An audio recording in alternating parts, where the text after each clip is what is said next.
রাষ্ট্রপতি পদত্যাগ করবে আমারও মনে হয়নি। কিন্তু দেখুন, কে রাষ্ট্রপতি হবেন এটা তো পার্টির ঊর্ধ্বতন যে ফোরাম, সেই ফোরামের সিদ্ধান্ত। সেটা তো আমি এখনো জানতে পারিনি।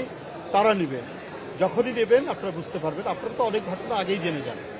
তো সুতরাং রাষ্ট্রপতি পদত্যাগ করবে আমারও মনে হয়নি। কিন্তু আপনারা গণমাধ্যমে যেভাবে প্রচার চালিয়েছেন, সত্যি সত্যি সেটা ঘটল।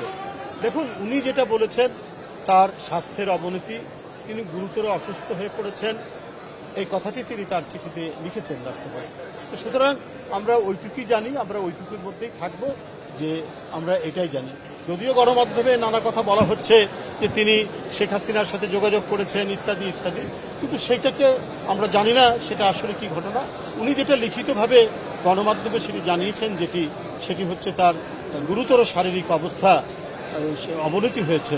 তো সেটাই আমরা জানি এবং সেই কারণেই তিনি পদত্যাগ করেছেন।